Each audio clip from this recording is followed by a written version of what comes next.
Hello. Hello. Hi. Liz, how you doing? Oh, hello, John. I've had a bit of trouble getting online, but I'm good. How are you? Good, but tired. So let's keep the meeting going. I'm with you on that. So you're No, doing, this is going to be one of the busier nights we've had in a while. I know, and right in the middle of the summer. Can you believe that? Yeah. So you're busy. Very busy. Well, that's a good thing. Hmm. So you're going to recuse yourself for the second one, right? No, for the first one. Railroad Avenue? Yeah. Oh, that's right. Yeah.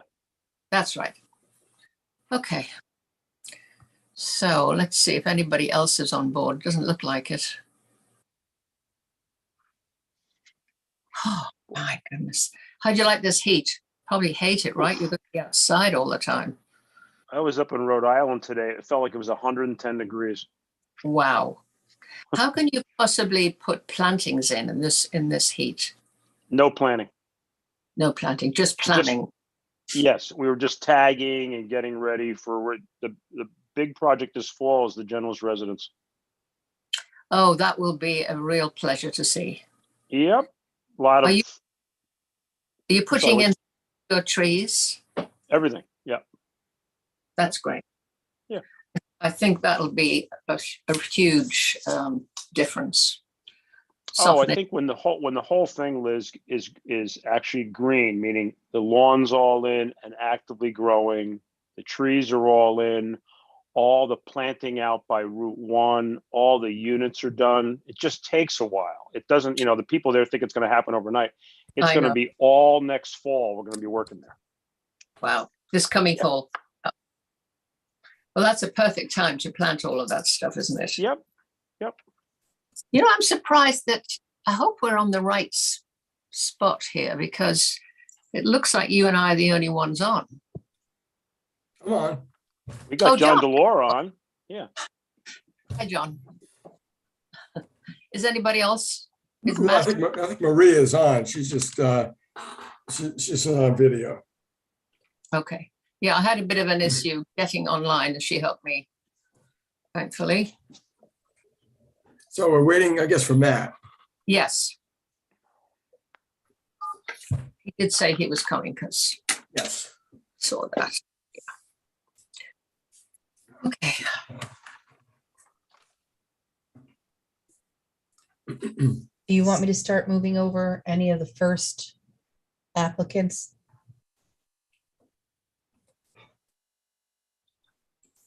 Maria, I believe Mike Ott is doing all the plan presentation for Railroad Ave. Yes. Okay. This is just a modification, right, John?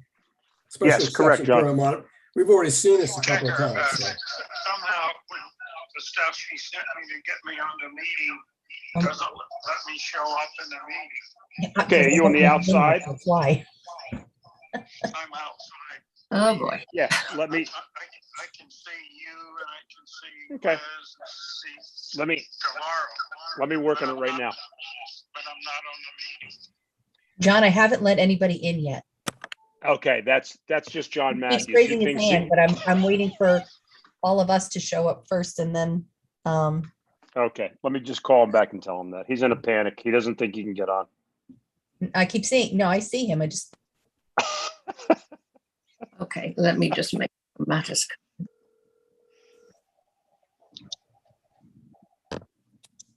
John, do you want me to move John, Mike? Yeah. I can see you and Or hear do you. you want Okay. Matt to get on? Jam, we usually get the board together first, and then Maria lets all the guests in. So she sees your hand up, she will let you in when ready, okay?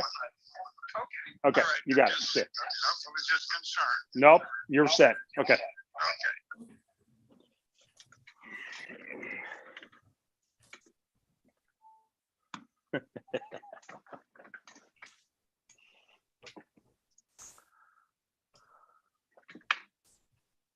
So John, I don't know what you guys have planned, but I'm thinking Yeah. really What the All right. committee needs is the revised drawings showing us the site plan, the landscape plan, building revised, building B. Yep. And the color site and building renderings. John, I was going to do this. I was going to let John Matthews go through the building and the site. Okay. If anyone has a question, the landscape's really the same. The common area has moved Yeah. around a little bit, but the trees are all the same. The plant material. If you want me to go back through it, I will. No, Mike Gott is Mike No. Gott. Yeah. And Mike Gott doesn't really need to do anything. no, exactly right. Okay. No, it's a Right. simple That's change. that's my point. You guys have made nice presentations all the way through. The only thing you've done is just revise that middle building and moved it. Correct. Right. So it's just, what are the Sorry. Matt's trying to ramifications of log that in. Yeah, revision? John, Matt's trying to log in. I just spoke with him. He's having a little problem logging in. We've been doing this for 3 years. I don't get it. You know, like this time on my iPad, the link didn't show up. So that's why Maria had to help me. It's here on my main computer, but I don't have a camera there. I can't do it. Yes, hello. Is that Matt? Can Hello? you hear me? Who's this? That's John Matthews. Yeah, we can hear you. Yes, we can hear you, John. Okay, good. I can see you and hear you, but you can't see me. We're just waiting for one more member of our committee. Okay. There he is. Hello. Matt, Hi. Okay, good. We're all set. I'd like to call the meeting to order. This is the Advisory Committee on Community Appearance on Tuesday, August the 9th, 2022.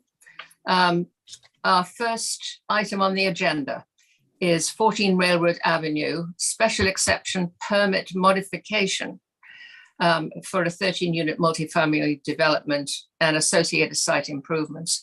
I understand that this is just a small change from the plans that we saw actually quite a few times and that P&Z approved. So we're just going to be discussing the modification today. John Williams is here. John, are you going to make the presentation? Well, is Mike supposed to bring the drawings up? Okay, is Mike on board with us? Yeah. I am. Hi, Liz. Hi, Mike, how are you? Good. How are you? Good, thank you. Okay, so go ahead. So Mike, let's start with that colored site plan I did.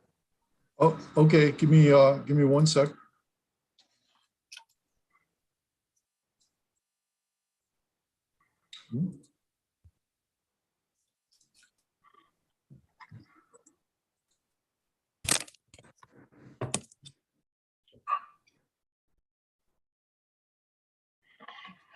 Can everyone see my screen now? Yes. Yep. Okay. So Mike, maybe you could, run a pointer down. The Yeah, you tell me where to front point. building closest to Railroad Avenue is the original front building that we were doing.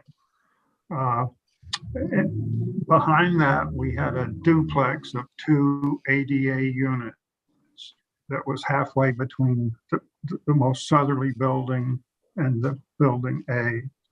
We ran into issues with a water company who wanted a much bigger right-of-way coming down the driveway to serve all the buildings. And the issue we had is Mike Gott had a huge underground storm system in there. So what we had to do was eliminate one of the 2 ADA units, move Mike's storm system over to the left, and then we took the remaining ADA unit and we connected it to the front building. And in doing so, we also made the first floor of the front building an ADA unit because we needed to have 2 ADA units.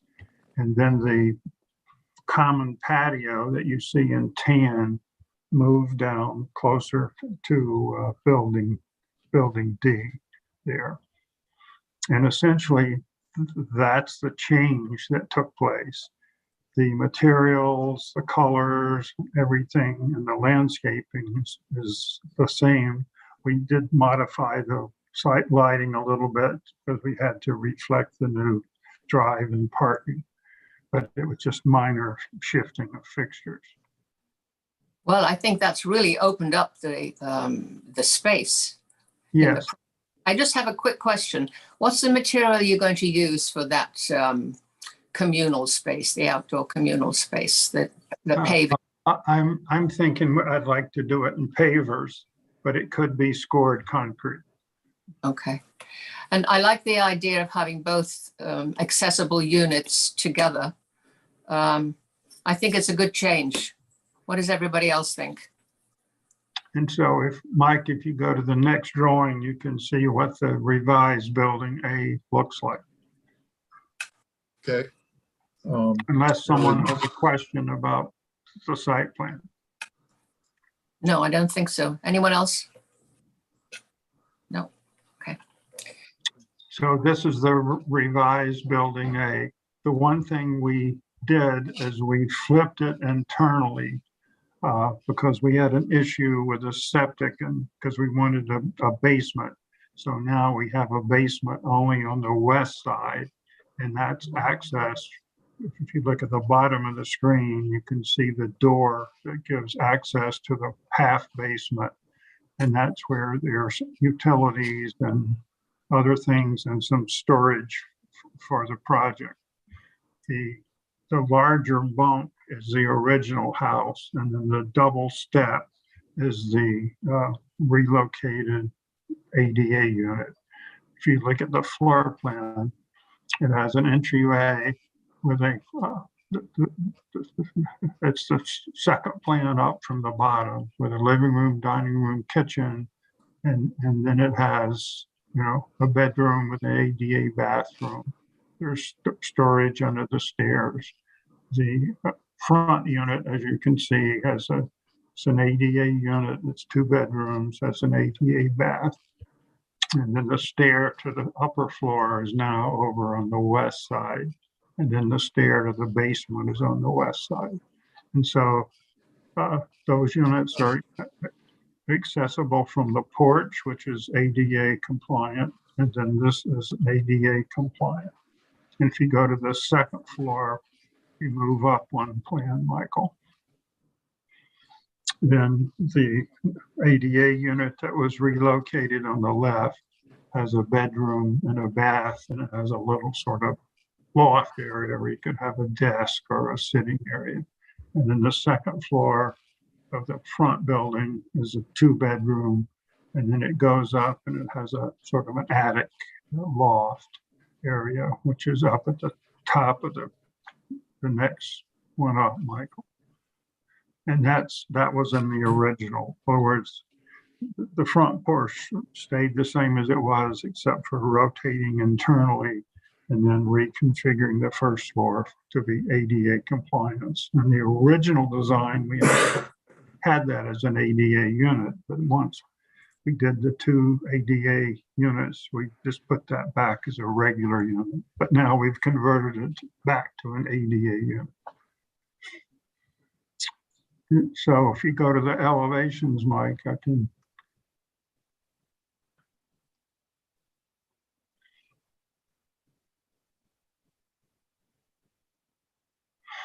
And again, you know, this is the hardy plank. We have a different color on the bottom and a lighter color at the top. We have green shingles, and we have weathered wood, you know, with all AZAC trim and so forth.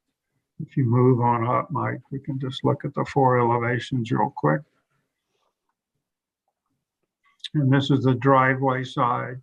The red door is the entrance into the rear ADA unit. And then you can see the porch on the right with a sort of sloped sidewalk going up to it. And then if you go to the front, you can see where you come up, then the middle door goes to the ADA unit, and the door to the right goes to the stair that goes to the second floor unit. And then in the rear, we have a little utility closet where you'd have some utility connections. And then it bumps up to where the next bump has the second floor of the ADA unit, and then the bump beyond that is the front house. So essentially, it's a 3-family house. Right. Well, as I said just a moment ago, I think it's an improvement. Anyone else have any, Matt, do you have any comments about it? No, I think it looks really good. And I like the way the house just kind of rambles, looking like an addition or two on the end. It looks very natural. I like it.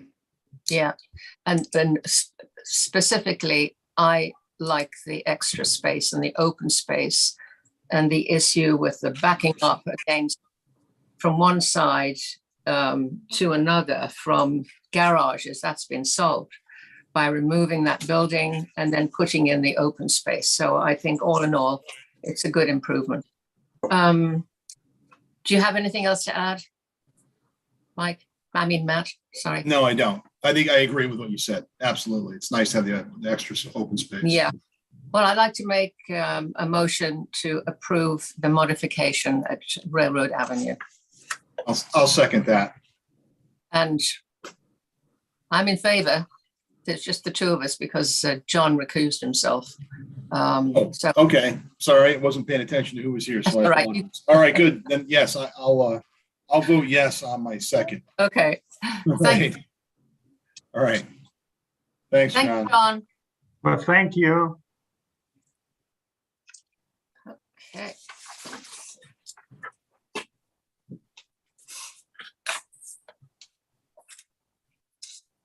Are we ready to get on to the second item on the agenda?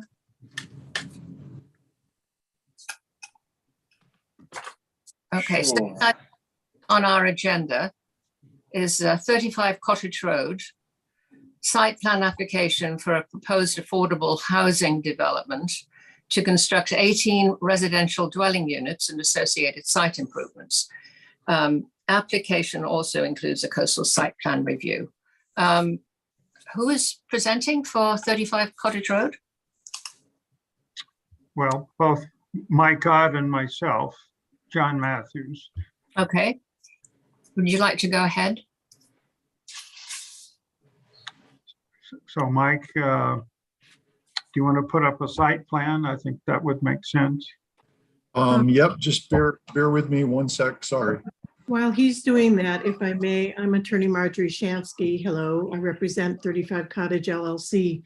And I would just like to say by way of introduction that this is a development under the provisions of Connecticut General Statutes 8-30G, which is the Affordable Housing Statute, which is a burden shifting statute where the burden shifts from the applicant to establish its eligibility to the town to have public health, safety, and welfare reasons why it shouldn't be approved, because the need for affordable housing in Connecticut is so profound that this is a legislative measure that seeks to assist in balancing that playing field. Currently, Madison has 1.68% housing that is recognized as affordable. The desirable fair share percentage of affordable housing in every town in Connecticut is a goal of 10%. So this development is an assist to the town of Madison in both diversifying the housing portfolio and in helping to meet the town's fair share obligation for affordable housing. Mike Ott is of course here, John Matthews is of course here, and Abigail Adams, our landscape architect, is also here. And I now give the floor to them. Thank you. Thank you, Marjorie. And I just want to make a point that our committee is an advisory committee on community appearance, and our charge is to look at design only. So I just wanted to make that clear before we proceeded. Go ahead, Mike. Okay, excuse me. So just for the record, I'm Mike Ott. I'm a licensed professional engineer and land surveyor with Summerhill Civil Engineers and Land Surveyors with an office at 60 Wall Street in Madison. I'm sure you're all familiar with the site. This is at the intersection of Mill Road. If you can see my cursor, left and right at the top of the site, and Cottage Road at the south side of the site, up and down on the sheet. So this Mill Road, if you continued, here's the north arrow. If you continued southerly, you'd go out to Route 1 diagonally. You'd be diagonally across from the entrance to Hammonasset Beach State Park. So I'm sure you've all driven by this site. There are two buildings on the site. There's one here. You can I'll zoom in a little bit. You can see the grayed out existing building outline. And that's closest to the Cottage and Mill intersection. And then a little bit further to the south, there is another building which is much harder to see, but I'm kind of tracing its outline. It's rectangular in shape. So the former use of the site was office, at least most recently, maybe if I understand it right, for 30 years or so. It was actually a company that owned and operated several might be too low, McDonald's throughout the state, I think, including the ones at the service plazas on both North and South in Madison. So the proposal, and there's a pond on the site, which I'm sure if you've driven by on Mill, you can see there's a broad maintained lawn and a pond that was excavated some 30 years ago, I understand, on the site. This portion of the site, the northerly portion of the site, is wooded, maintained lawn, as I said, around the pond. There's a large gravel parking area behind both of these buildings, and then along Cottage Road is landscape. There's quite a few trees and landscape plant material, and there's a very, very large beach that you've probably seen on the corner. So the proposal is to, sorry, I'm zooming in and out. The proposal is to remove the two buildings and the gravel parking area. I should say that the gravel parking area currently has a driveway curb cut on Mill Road as well as Cottage Road. So the proposal is to remove the buildings, remove the gravel parking area, construct this gray shaded building that you see, apartment building. It's 18 bedroom units, a parking area in the front, 27 parking spaces in total, a sidewalk that's shaded, as you can see, that runs all along the front of the building and makes a connection between Cottage and Mill. The driveway curb cuts for the new parking area are essentially where the curb cuts are today. Building utility services at the east end, this bottom corner of the site. On-site wastewater system up in the northern portion, the leaching field. Tanks and pump stations here along Mill Road. And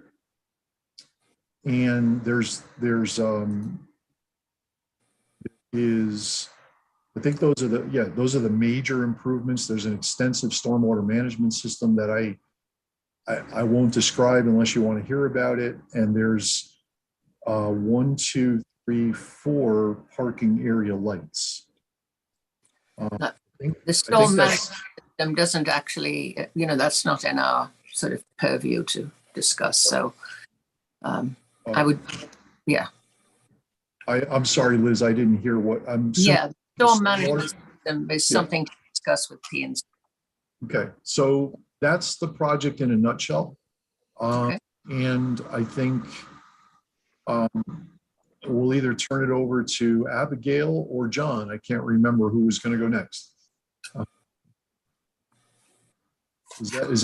Do you want to go next, Abigail? With your It might actually make sense for John to go first to explain the building, and then I'll finish off with the landscaping, if that's okay. That sounds good. Is John there? Yeah, so Um, These are just sort of the typical unit plans. There are a series of 9 duplex units that have common walls.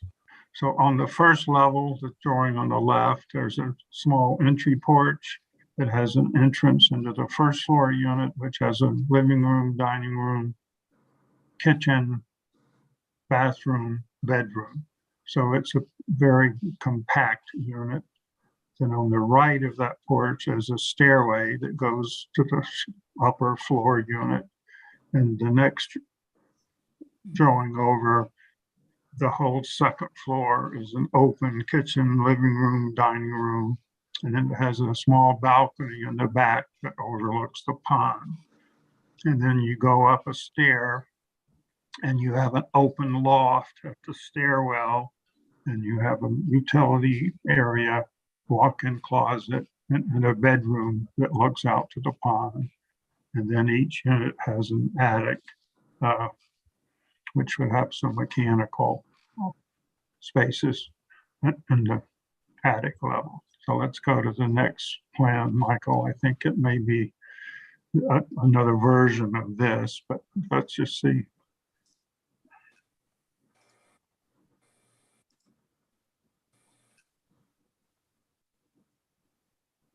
Yeah, this is essentially the same plan. I think it shows it one on the end with end windows and so forth.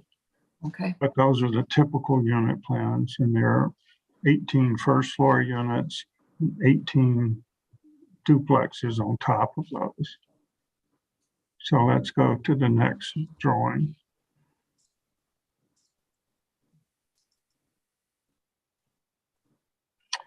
And this is the overall building floor plan, which this is the first floor, where again, you see the entry porches, the living room, dining room, kitchen, and bedroom.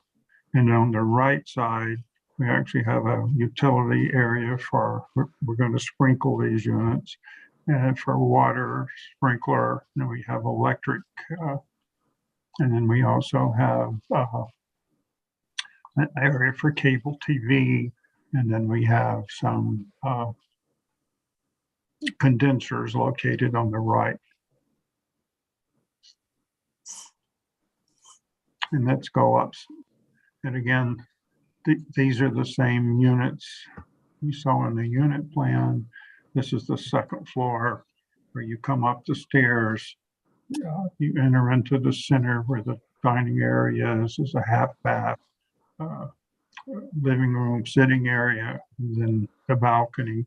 And then you have a kitchen with a small little table area in the kitchen. And again, that repeats. And then the end units have little bays sticking out for some windows to give them a little more articulation. And let's go up to the next drawing, Mike.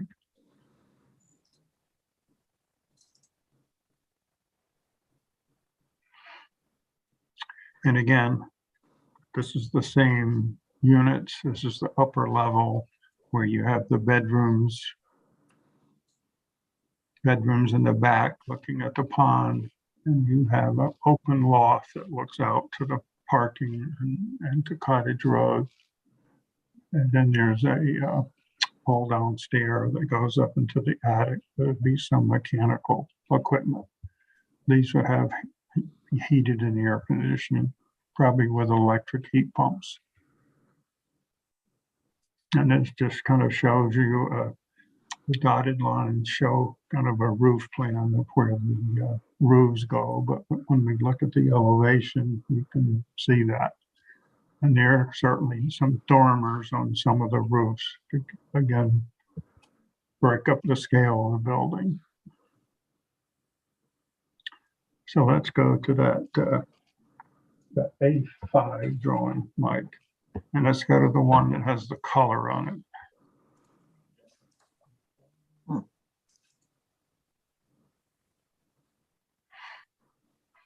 So this is the black and white version of the elevations and the detail of the material, but we also have a colored version of that. which is kind of easier to look at.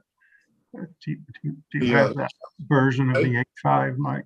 Yeah, I got it, I think. Yep. Okay. So the top image is what you see from Cottage Road. Again, you can see the entry porches, you can see the windows into the living rooms.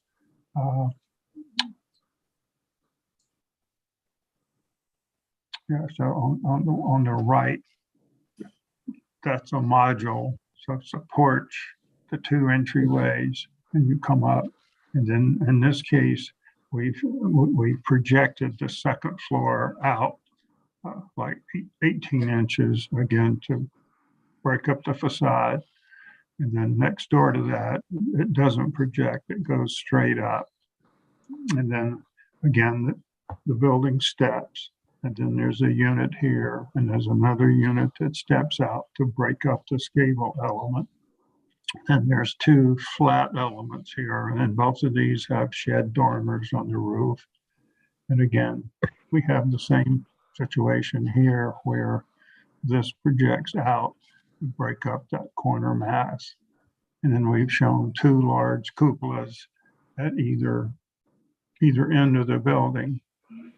And then when you scroll down, Mike,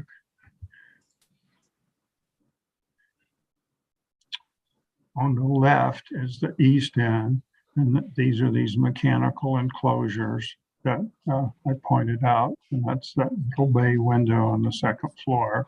And we have some doghouse dormers on that roof, again, to break up that roof mass. This sort of blank section of wall is where the stair is. So that's why there are no windows in that. And then on the other end of the building, it's a similar situation. And these are wall mounted condensers actually that are up above the floodplain, because this is in a floodplain. So we have to be at elevation 12.6. And then you can see the building as it steps away from us. You know, it's not just a straight building, it's a series of steps. And then when we go down one, Mike, this is the rear of the building that faces the pond. You can see the balconies from the living room on the second level of the units. And then it has a floodway crawl space, but these are flood vents, these openings that you see. And again, and then if we go over to the right,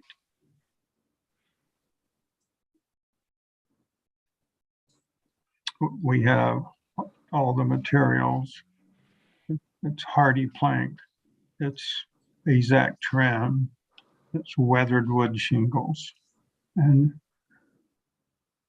But we've used some different thicknesses of the clapboard, like there's smaller exposure on these bumps and larger exposure on the back, but they're all the same color. And there is a photograph that shows the colors of all of those samples, which should be in the record. You have photographs? So is there any questions so far about the elevations or the plans? Do you have a photograph of the siding? It wasn't in the package that we received. Well, it was sent into the town in photographs to be Okay, well, included we in that. didn't. And We did I not. think, Mike, you should have had that also. I just brought up something, John. Can you guys see it? Not yet. All right, let me stop sharing and reshare. I'll try this again. How's that? Yes. It's kind- So, Can you straighten it? If I could get to the, Angle. bear with me.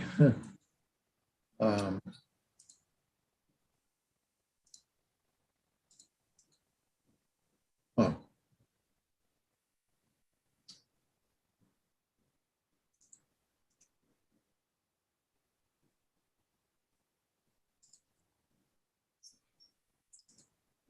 hard to tell that color from the photograph. Is it a gray or is it green? You know, it's a light gray and it's actually called light mist. It's I- a hardy plank sample and it has a texture on the siding, a wood grain texture. And it comes in various widths. Okay, all right. Well, you know, So that's fine. the three samples of the project are Oh, that- the bottom piece is AZAC trim, which would all be painted white. The strip in the center is the siding, and Right. that's the size of the sample we were able to get. That's why it looks so small. And Okay, then up above is the weathered wood timberline GAF roof shingles. okay. I just have a question about the flood area that shows on the rear elevation. What are those? Is it a sort of a louvered door or is it just an opening? What is that exactly? Well, Mike, could you go back to that rear elevation sheet? The rear elevation.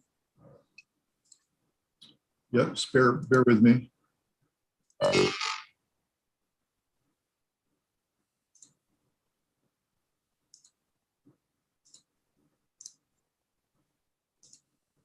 Yeah, there it is.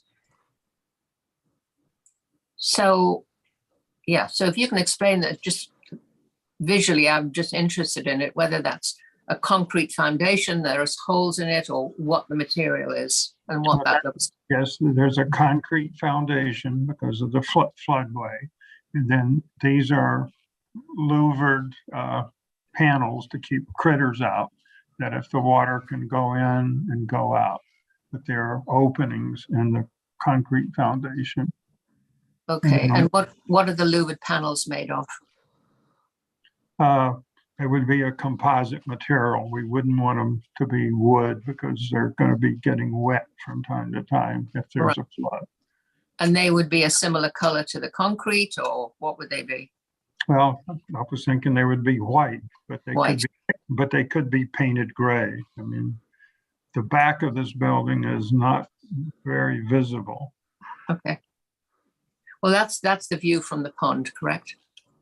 Yeah, this is the view from the pond. Okay. All right, Matt, do you have any questions?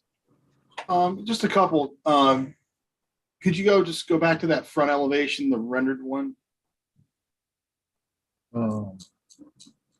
Yeah, Oh, actually, let's you look want the at that colored west. one? Can we look at the west elevation? I'm sorry, which is right there on the right. Yeah, if you could just pan that over. There you go. So I'm looking at the little porticos there in profile, and I just wanted to see how much depth of relief there was between the different sections of the building. So if you go to the front rendered one, I just have a suggestion. Rendered one's probably the better one to look at. You want the colored one, Matt? Yeah, is that a problem to pull that up? No, just bear with me. Sorry. Yep.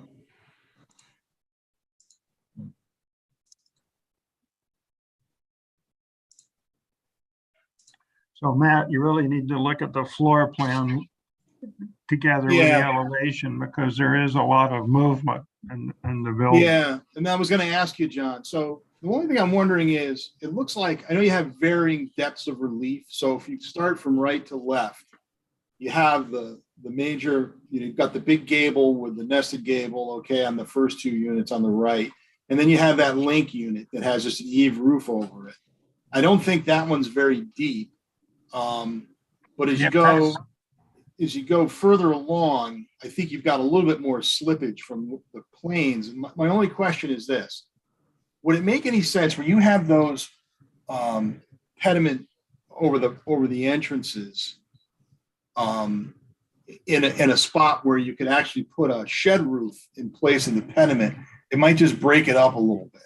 So again, if I'm starting at the left and I go to unit number, counting from the left, unit number 2, I don't know if you have enough relief there. I think you have a lot of wall there that could receive a little shed roof. It would just give you some variation on the entrance forms. And then it also gets rid of that problem you have with that pitched roof kind of banged into the side. Right. Of it. Yeah. Just an idea. Could certainly do that. Okay, okay. And I think probably the next pair you So might be there able to looks do it like again. there's 1, 2, 3, 4 places where that could occur. Yeah, I just thought it might give you a little more variation, that's all. And can I just see the west side again? This drawing's fine. So the only other thing about the west side is I just didn't know if you could introduce a stronger architectural form there, because it is facing Mill Road. That's basically a corner building, and it might just, rather than it look like just the long flat side of a townhouse, maybe you could take and put, I know in plan, you probably don't have any room, to change the footprint of the building. I'm not asking you to do that, but even if you just took and hung a 2-story, projected out, foot out, a big wide bay with a gable roof on it or something, John, would that, it just might give that a little bit more of a facing the street sort of feature. So it's just a suggestion. Yeah, I mean, I can certainly look at that. In other words, Yeah. the wall hung compressors would be behind a screen fence, even though Right, you right. see the dotted line, but we Yeah. have to keep them up out of the flood zone. Yeah. Right. I'm talking about really just from that band board you have at the top of the first floor upward. You could just put something on there that was a big, strong, element that might just break up that long face, only because it is facing the road, and it would sort of make that building look more like it was designed for the corner and not just from the front. Mike, could we go back to the floor plans? Let's just look at that for a second. I mean, I think that would be helpful. I'd say the first and second floor plan, probably. I think they're on one sheet. No, keep going to the, but that shows the entire building. Okay, bear with me. Yeah.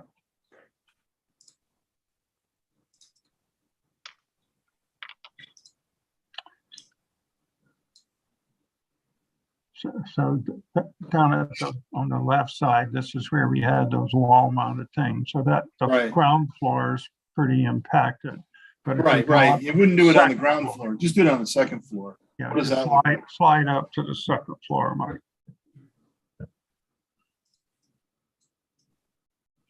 Yeah, so if you made a big bay window there at that dining Yep. area, and then maybe upstairs, maybe you've got the opportunity to do the same Yep. thing. You might We could definitely do something like that. I mean, I Okay. think would be, that's a great suggestion. I actually, when I said, I misspoke a while ago when I said the stairs were in front of that. But what we actually have, that's the kitchen. So we got the refrigerator and the stove. We could probably put in a little window, but it'll cut out some cabinets as well. That, which I think we could certainly do. And I think it doesn't have to be any wider in plan than really what you show as that dining area there, I don't think it needs to be, just something that would just give it some, a little better look on the side, that's all. Yep, I agree. We can Okay. definitely look Okay, to do that. okay. I think that's a good suggestion, Mike, especially as it's right there on the corner and it's quite a, well-traveled road, River Road. So I think that's a very good thought. And I Yeah. would imagine some of this area down below is going to be disguised by the landscaping. Right. Going to hear about shortly. I would like to say, I think the cupolas seem a little, what should I say? Just a wee bit over the top, John. Well, we felt, I mean, this is a pretty large building. Right. And to put a little cupola on there is like terrible. I mean, I did a building over in Clinton where Mhm. the developer put a cupola on and it looks like a pimple on the Oh, building. geez. I think if you're going to do something, it should have enough meat on it to have a meaning, or otherwise don't do it at all. So what was the roof of the cupola supposed to be, material-wise? We were looking at like copper, Okay. either Matt- that or a patina green that's like a weathered Yeah. copper. Right. Matt, what are your thoughts about the cupolas? Yeah, I think, I don't know. I don't think they're necessarily too big.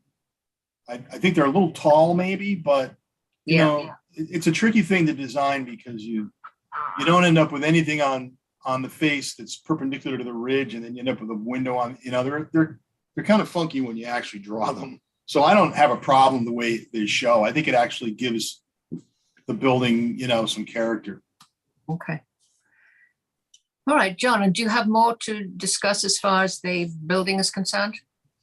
I think that gives you a pretty good overall view of what we're talking about. And I think Matt's suggestion about going to little shed roofs over those 4 roofs would also be helpful.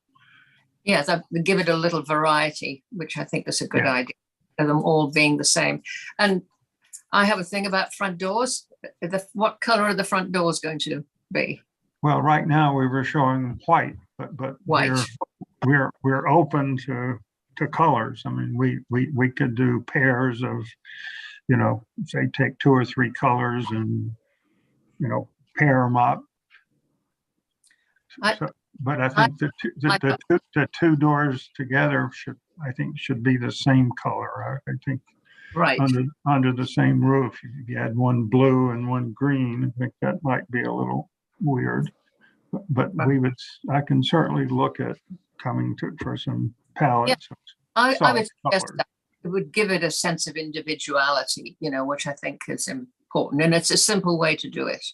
Yeah. Instead, each one being sort of a repeat of the one before. And then did we look at lighting? What were you thinking of lighting?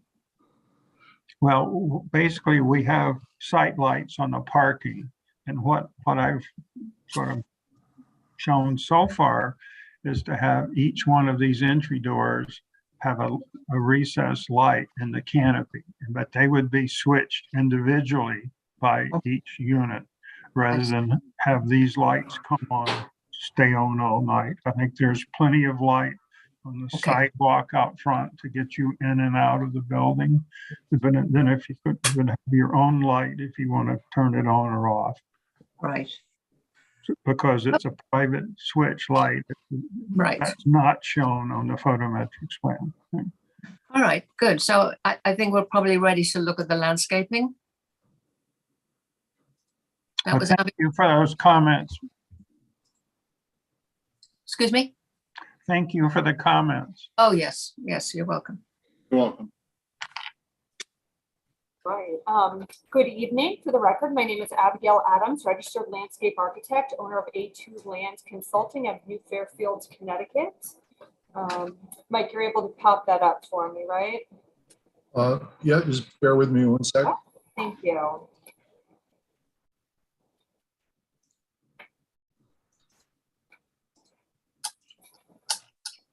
Perfect. Thank you.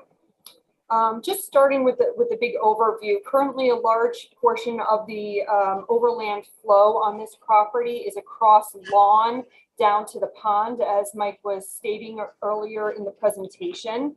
We are proposing to remove a large portion of the lawn and create significant buffer plantings around the pond area, and then also out a little bit further into those lawn areas, creating pockets of planting within the lawn and the NOMO area. These areas contain a mix of native, deciduous, and evergreen shrubs. Within the created wetland area that we have around the pond, we have a variety of herbaceous material for habitat enhancement, increased food source, and also for water quality. A portion of the site closest to the units is going to remain lawn between those buffer areas and the units. That will be maintained lawn. And the remainder of the property, Mike, if you can, do you see that dashed line, Mike, between lawn and NOMO? We've got, yep. So right at that point, that's the area. To the left is the lawn, the maintained lawn area, and everything to the right, or to the north, I should say, is proposed to be a no-mow mix where we don't have plant beds. This would only be mown late fall or early spring once a year, so that material can grow up. Doesn't need to be maintained in any sense of no fertilizers, no nothing, just a nice lawn meadow mix to have for the remainder of the property. Let's see. Overall, just for a note, we're removing over 7,500 square feet of maintained lawn area to create this enhancement. On the west side, we're removing the small spruce that are lining Mill Road, and we are going to be replacing those with columnar maple. So we have a nice streetscape down Mill Road there.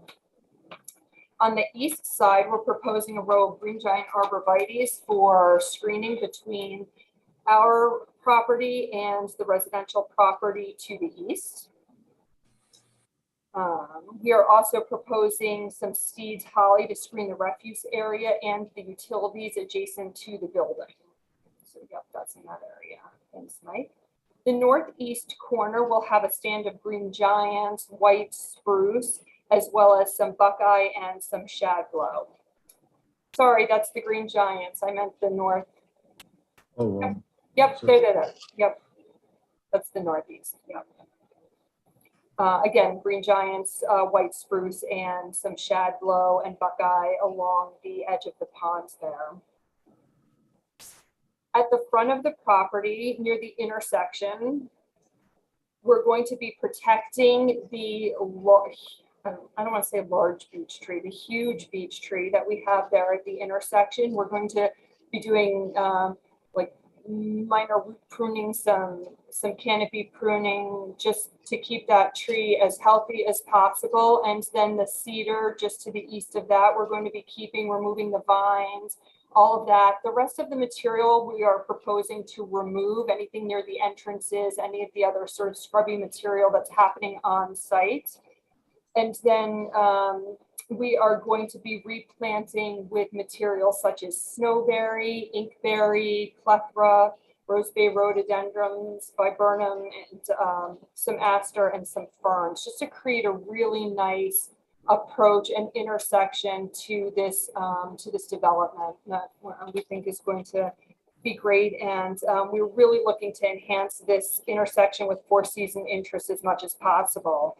At the entrance off of Mill, we're proposing 2 pear trees and just underplanted with some Annabelle hydrangea, just something simple right there for the entrance. At the other entrance, we're retaining the existing cherry tree. We're going to, again, protecting it during construction as much as we possibly can. It will likely need root pruning and top pruning just to try and keep it healthy, but that's what we're proposing. And then all the way to the east, there's another maple by the refuse area that we are proposing to maintain and to keep. Overall, the planting we propose provides just an extensive variety of native material that currently is not present on the site. And just for scope, our plan proposes approximately 40 trees, both deciduous and evergreen, over 250 shrubs, and then over 1,200 herbaceous buds for the created wetland area for enhancement. Thank you. Thank you. So you're really focusing on planting native material. Yes, as much as possible. There's a couple thrown in there that are not, but the majority of the material, we were trying to focus very heavily on native material for this area. John, are you there? Do you have any questions about the landscaping? Yeah, Abigail, John Cunningham. I'm a landscape architect in Madison, Connecticut. Overall, I think the plan's fine. I like the different varieties you've used. One thing you might want to consider, I'm on design review in Guilford also. Mm-hmm. We're removing all the Bradford pears in Guilford, removing them all. Fair And enough. the reason being they are very weak wooded and they are only 12 years old. So, you know, I looked through the list today, I looked through the plan. You might want to consider, it's totally not like a game changer to me, but those two, I think they're Chanticleer pears. My office hasn't put a pear in a plant in probably 30 years.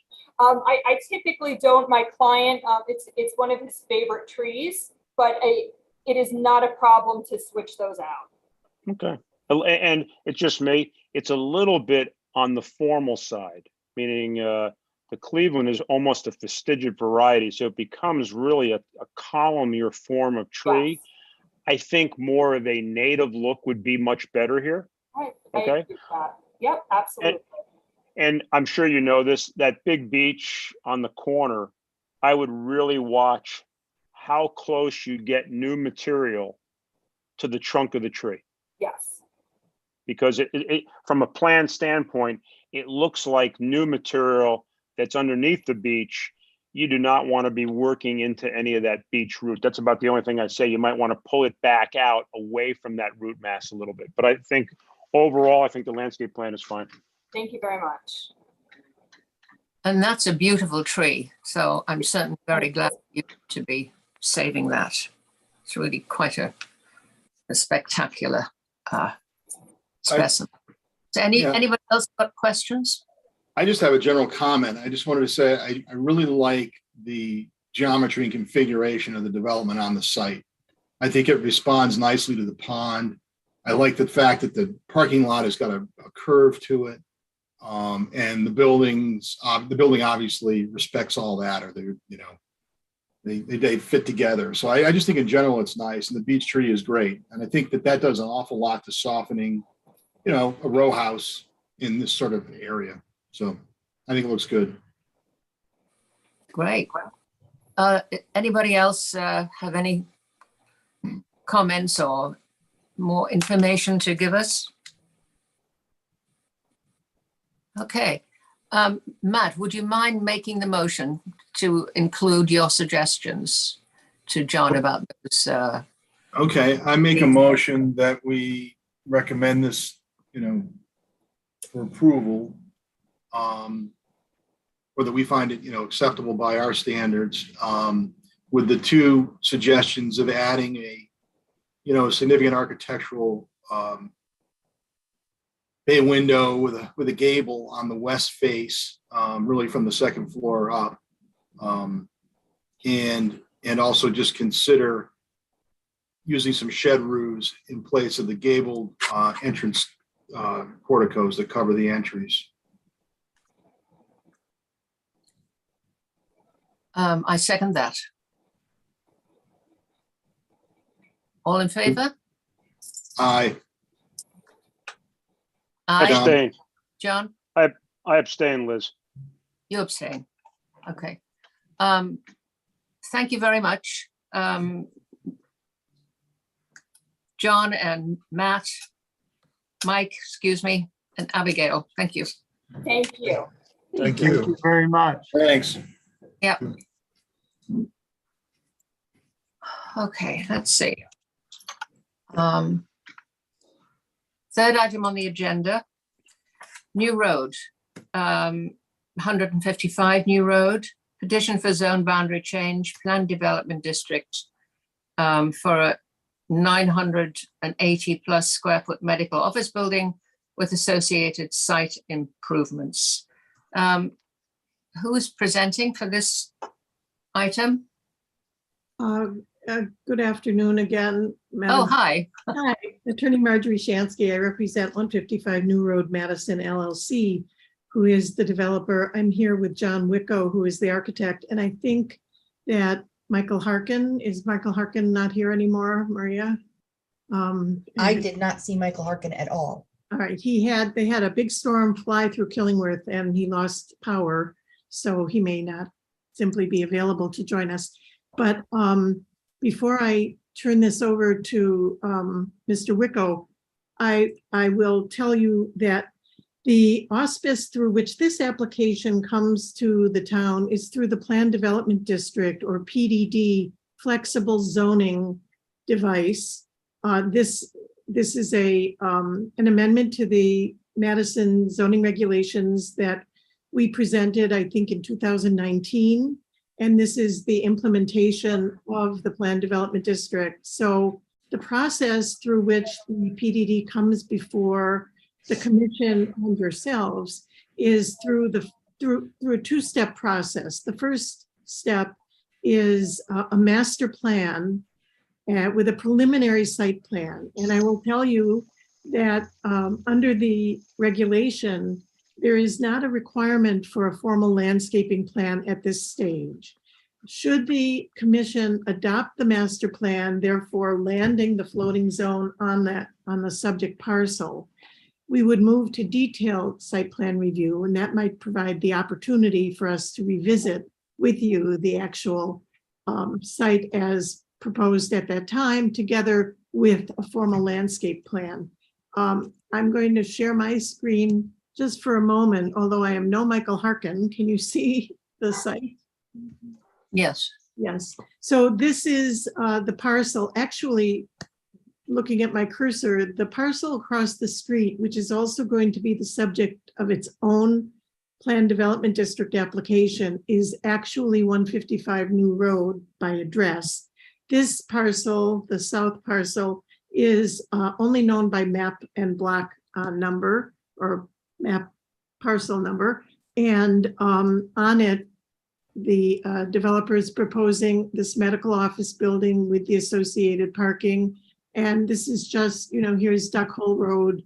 I'm sure you are familiar with this intersection as well on its way to Town Hall as it is. So I show you that just to orient you, and now turn it over to John Wicko. Thank you.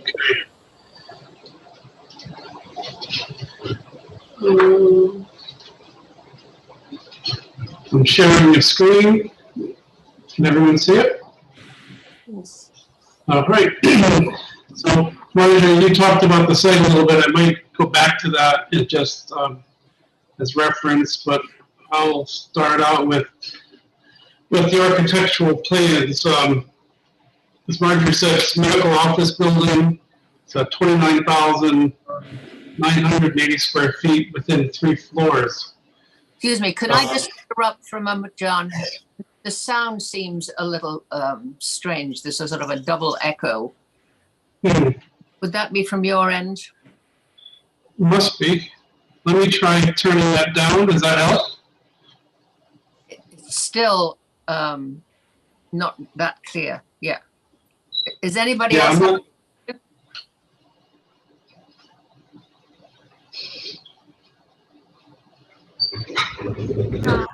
John? Well, if you go to the upper left-hand corner of your screen and opt for the original sound, Let's see. that might improve it. I need to get to the.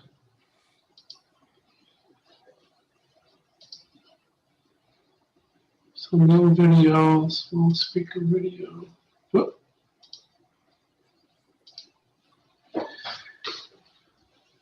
Yeah, I'm not seeing the large screen anymore. Let me stop sharing. Okay. There's a view. Speaker view. No.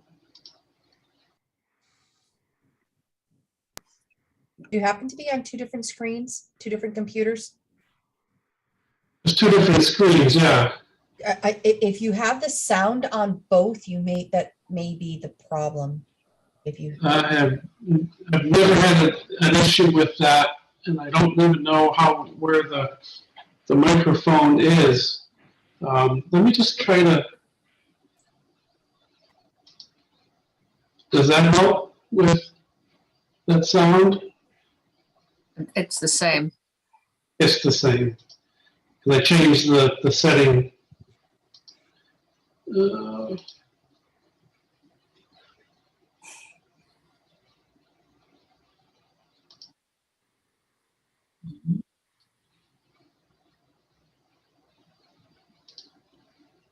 System.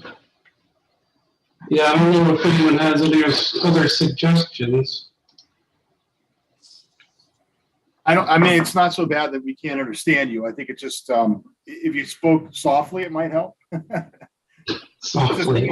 It's coming in kind of coarse, and it may just be the microphone just isn't the best. I don't know, but I would, Liz, are you okay?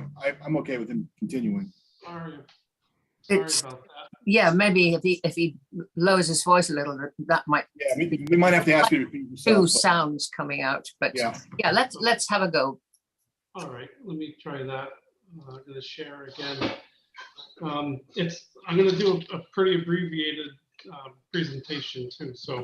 That's much better, John. Oh, very good.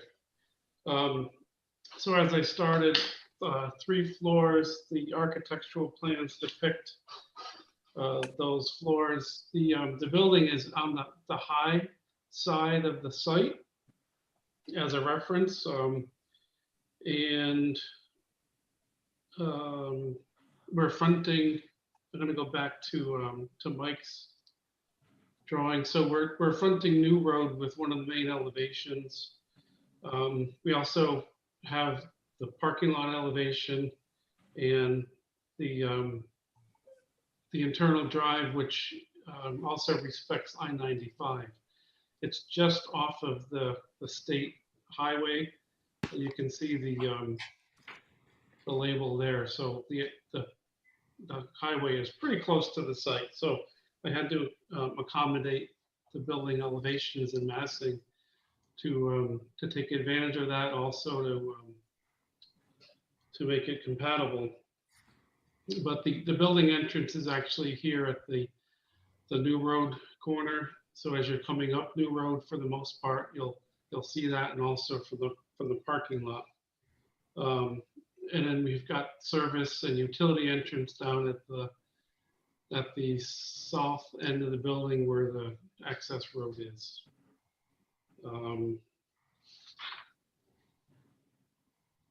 And back to the architectural, the ground floor area is the largest. And as we go up, the building gets a little smaller and more articulate on the 3rd floors to introduce some scale and some massing to it. Drawings A4 and 5 has the exterior finish schedule.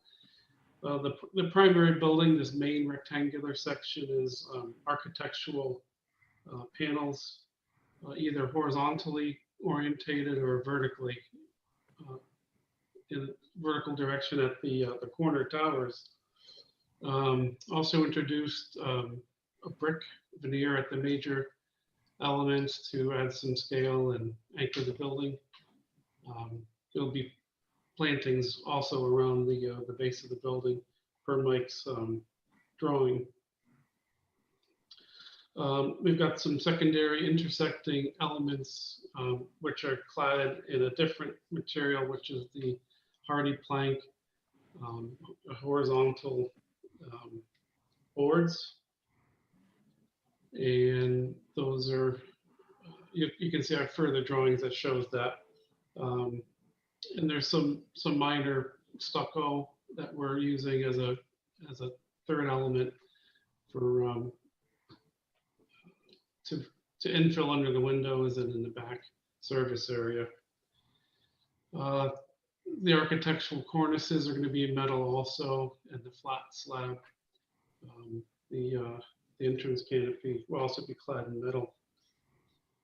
And roofing, we've got the exposed angled slab is going to be standing seam, and the rest of the building is flat with EPDM rubber roof that you won't be able to see.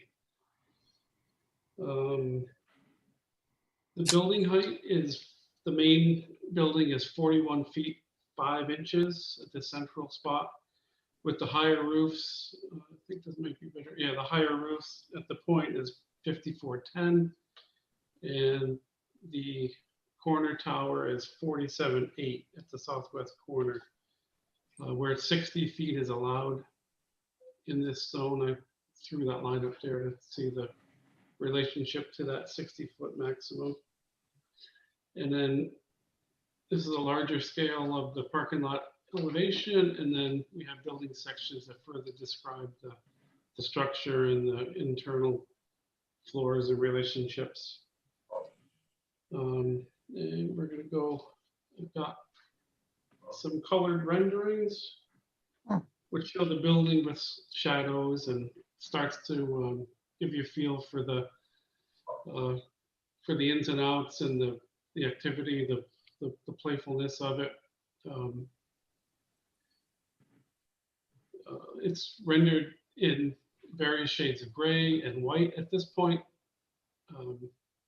with a darker, almost black gray charcoal brick at the base. The large building, 30,000 square feet, is broken down with these smaller scale elements to give the building some scale, not just one big square. And also respect some of the movement that's going to happen around the site from New Road and as you travel through it, and also from I-95 as the traffic goes east and west. Various materials and different shades are in the process of defining the different architectural pieces.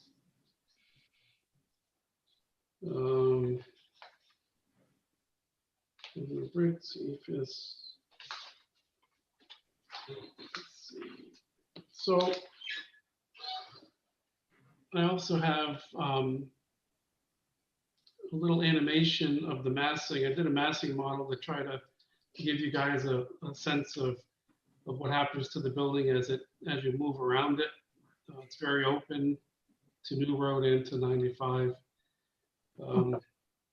There was in the beginning, it starts out with the approach from New Road, and it comes around as the front facade proper. And then as you continue through, you're now into the site, and you see that side elevation distinctive for view from 95, and how this tower interacts with it, to very simple and obvious elements that are recognized from the highway. And then you continue around. This is the service road, or road into the parking lot, and then the front of the building opens up again to the user with different various heights and elements. This being one, still keeping the main box, which is a horizontal architectural panel that everything's attached to. It takes into the context of its location with 95, and I don't know if it's considered neighborhood, but at least the CL&P building is of a large scale, and this is in that same neighborhood. That's a general overview of what we put together for this site in this medical building. So I can certainly answer any questions or further describe things if you need me to. It's rather complicated, but I wanted to get an overview over quickly to you guys. I think it has a lot of movement and interest. It's quite appealing, but I defer to my architect, Matt, for your comments. Yeah, no, there's a lot of form and there's a lot of ideas there. I think that what the materials and colors are going to be is kind of critical as to whether it holds itself together or not. I see your rendering there, it's just sort of lights and darks. Maybe you could you go back to the model just for a moment? Sure, I have that model here, so we can. Yeah, no, that's good. Why don't you start from the street portion of it, where you sort of approach, say you're getting off the highway and you're coming along and you see, right, you see this thing here. So if I can can you stop right there? Yeah. So I'm assuming that where your cursor is over there on the right, that as a building will be articulated on the exterior the same as it's seen on the left. Is that correct? Yeah. Or no? The larger mass here is the same as that piece with this. Yeah, it looks right. It looks like it's the same sort of window type. And so that would most likely be the same skin on that, or no? Right, same skin, right. Okay. So then you have this front corner piece to the building. And then it's got its own little sub piece, which is over the entrance. Which I guess is okay. And the brick wraps and stops right there to the left of the entry, right? It Right. returns back in. Yeah. So my question is that thing to the left of the building where all those punched windows are, where you just were, Yeah. would that be the same, skin as what you have on the opposite side with that angled piece, Right. or no? Or are they not related? Yeah, this is the same. It's very plainer and simple. And this has a little more depth to it with the pedestrian. But it's treated like as sort of, okay, so They're coming into that main rectangle. okay.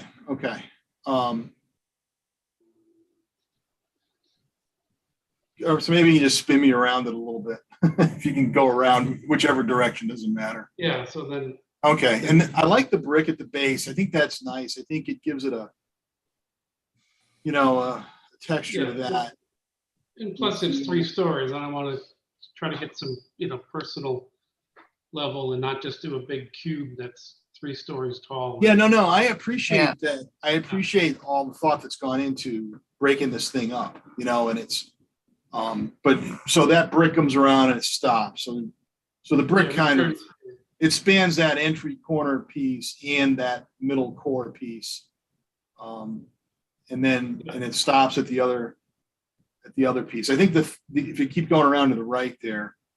So this thing on the end here maybe strikes me as could be maybe a little too, too plain, but it's probably just a model. I mean, I guess you've got to come forth with some real selections Yeah. on stuff, Let me show you, there's that element and there's that, that same element. And Okay, again, that and that. Again, it's intentional to make it very plainer. It's very obvious from 95.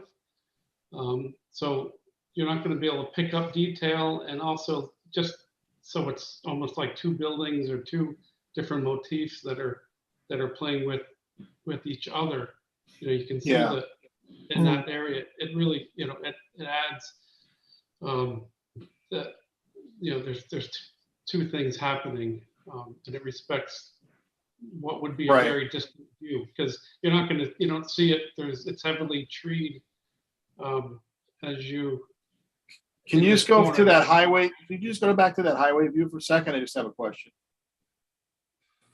Yeah, well, it's that. Yeah, No, which- the one that faces the highway, one to the right there. Sure.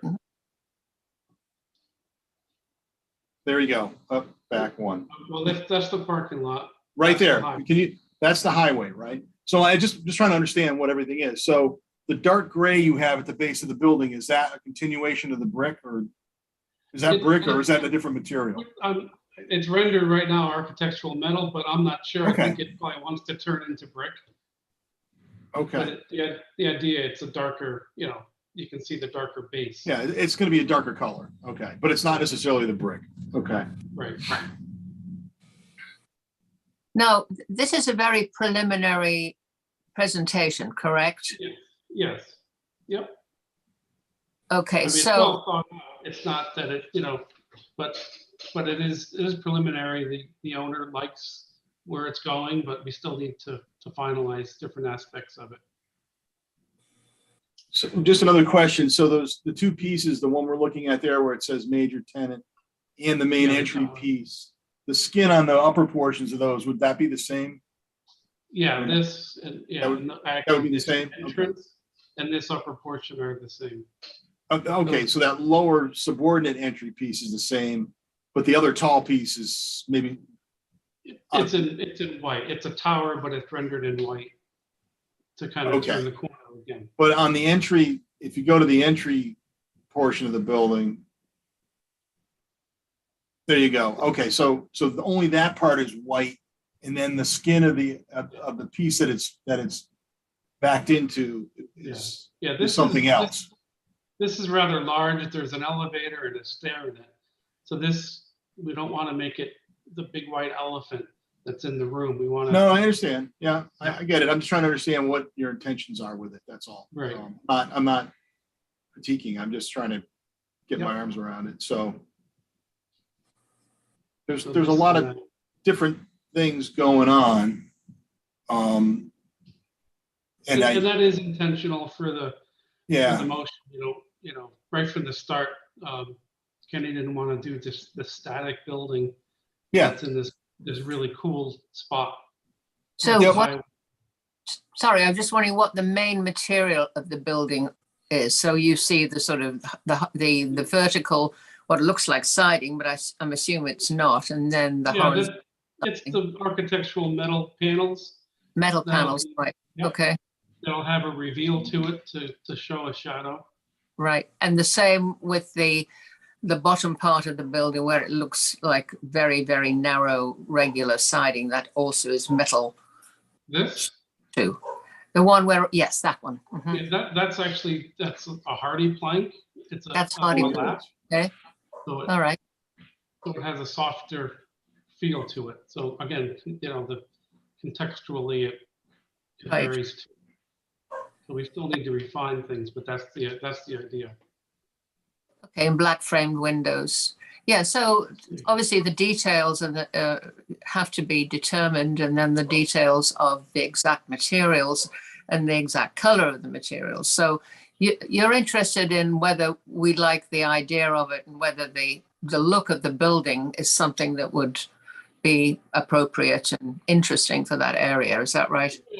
The massing, Yeah. how that plays and your agreement on that. But it is the master plan. So we're not really at the site plan level to get to finalize everything. And I think Marjorie has talked about that too, that it's pretty preliminary at this point for the master plan, right, Marjorie? Correct. Right. Yeah, maybe we could just have, a little just back and forth discussion thought about what the site should portray or project or not. I know you've already thought about it and we haven't. And you mentioned sort of the 95 context, but there really isn't any context, which is, good. Yeah, there's good. no neighborhood. Yeah, there's no neighborhood. There's no, even No as pedestrian. buildings seen from the highway, there aren't any nearby, Yeah, but it is clustered with the rest area and CLNP. Yeah, no, you're right. The rest area is the one sort of architectural, feature of 95 in this stretch. Otherwise, we're kind of wheeling right along and it's a lot of trees and whatever. So, Right. I don't, so you sort of, and again, all I'm doing is thinking out loud about this. And the thing I ask myself about this particular site is, and I don't disagree with anything you've said about it. I don't have a problem with a building having an interesting massing or having different kind of materials or even the type of materials you're talking about. But I would just ask the question, really, is there any thought given at all to how this style of architecture, maybe feels comfortable with the personality of the town? I know the town is invisible here, and I'm not saying you should do something that should pay homage to some type of architecture. But it's a very, different kind of a thing. And I know that right now on New Road and Bradley Road, in the center of town, we've got a building of sort of similar sort of usage that, what's become pretty common, multi-forms and architectural metal and architectural panel and things like that. But it has a formality to its composition that I think made it feel more comfortable. And that's in a location where it mattered a whole lot more. So all I'm really thinking about is maybe you can, tell us, how this sort of has anything to do with what's around it, which I know architecturally isn't anything. The one thing about this type of, building that I would be maybe a little concerned about is that it reminds me a little bit, not your design specifically, but there's a fine line between it getting too complex with form and color and material. And I'm reminded of, I think it's a I think it's a magnet school or something that was done right off of the 34 connector in New Haven a number of years ago. It looks like it has every material and every feature you ever could pull out of your bag. And I find, Is it Gateway College? Was that? yeah, maybe that's what, yeah, it might be Gateway. I don't know what it is, but there's a couple of those in that area. And I think that Yeah, that it's would on be the other thing. side of the That would be the street. thing that I think we would want to, you know, that as a town, we wouldn't want this to become too much of a statement. And I think you already said that, you know, it's not really trying to be that. I think in general, I think it's very workable what you've presented. I think, It's large too, Matt. I mean, that's. yeah, oh, I know. No, I know, it's 30,000 big. square feet. Yep. No, I know. And I've done buildings like this. Not I think- this style, but of that 10,000 square foot floor plate, I'm very familiar. So I understand, you know, what you have to work with here for Yeah. a lump of clay. I think it's interesting. I think it could be very nice. I'm not being critical. I'm just kind of having a conversation, which is sort of what our committee does, you know? Right. So- Matt, when you Yeah. referenced the building in town, were you talking about the Chase Bank? No, I was talking about the new apartment building on Bradley Road. Oh, right. I see that as being, this building being of the same sort of, era, style, what have you. It's very Right. common. You know, you see these things, you know, all over, not this building in particular, but in housing, you see it all over the place. Right. There's a lot of application and applique, and you know, Right. just it looks good in 2 dimensions, but what we try to do is you know, create that 3-dimensional interplay between the 2 different, you know, variations of the Yeah. building. And I'm a big fan. I'm a big fan of that. And I also think you also have the challenge of a building that's seen from all 4 sides very prominently. You know, Thanks for and understanding. you're that. driving in on the backside of the building, really. So you've sort of got that to deal with. And Yeah. you know, I understand the challenges there. So I mean, I think it could be very interesting. I'm not expressing any reservation about it at this point. Yeah, it still needs further detailing and work. There's a couple roof lines that we need. I don't know if the tenant is firm or not, but we have to, you know, try to respect some of the prospective tenants, you know, styles, if you will. Right. I believe me, I understand. I completely Yeah. understand. And we would never actually ask anybody to do anything a specific style. I mean, we're not designing the building. All we're doing is just reacting to Yeah, whatever it is that the people who own it want to do, you know? So Yeah. the other thing I would just say, and I think it's a positive comment, is I do like this direction more than I like particularly the urgent care center right off of 95 in Westbrook, where the outlet mall is. That building, there's nothing really wrong with that building, but it relies on a bunch of multicolored panels for its interest. And I think what you're doing here is better, you know, by sculpting this thing a bit and creating some nice form. So yeah. Matt, I think what you said made a lot of sense. And I think in this particular spot, because it's not in downtown, but it's part of the town, it's the place where there can be a little bit of experimentation, I think. oh yeah, no, it can make, the owner can and should make whatever statement they Right, want. right. You know? But with a nod to the town that is part of, which I think is what happened on Bradley. You know, it's a more contemporary building, but the feel works with everything else on Bradley Road.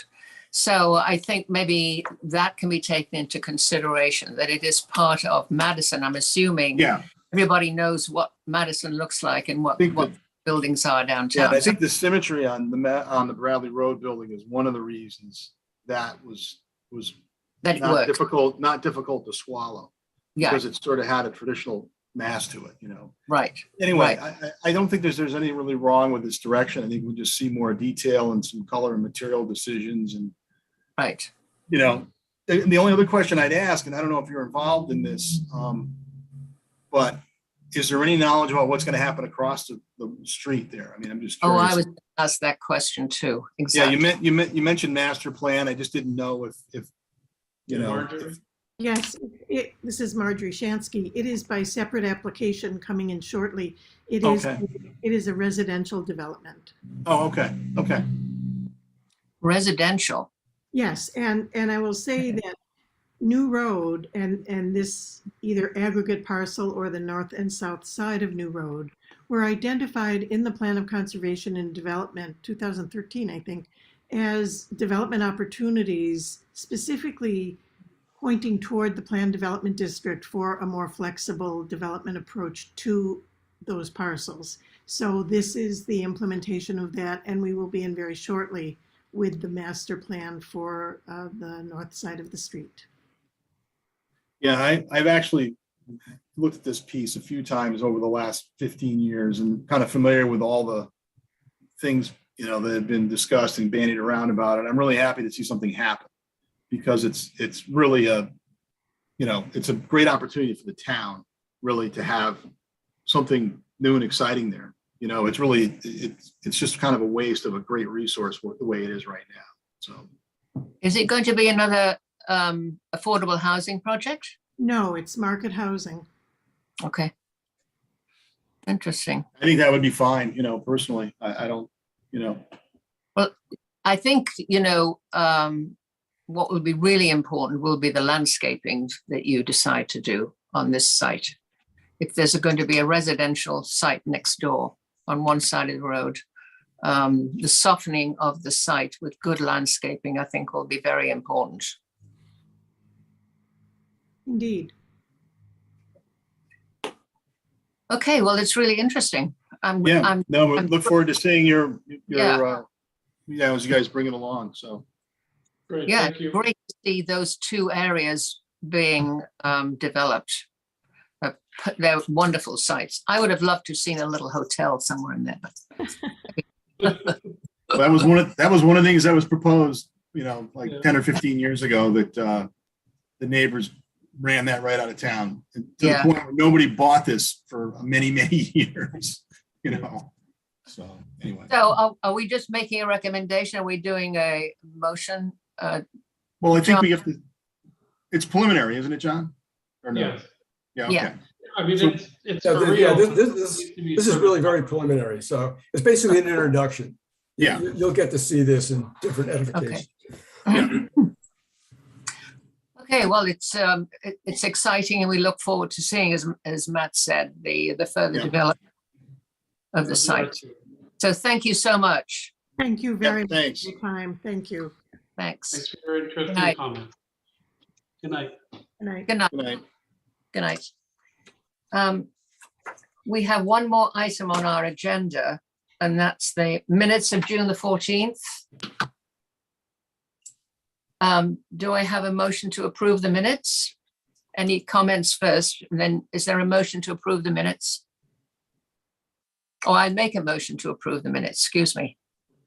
Do I have a seconder? I'll second. All in favor? Aye. Aye. Is John still there? Cunningham? No. Okay, motion approved. Thank you, Matt. I'll make a motion to adjourn. I'll second that. Okay. Okay. All right. Have a good night, everybody. Take care, everyone. Thanks. Thank you. Thank you, John. Thank you, Matt. For You're all your, welcome. yeah. I think that'd be an interesting project. Thank you so much, John. Very fun.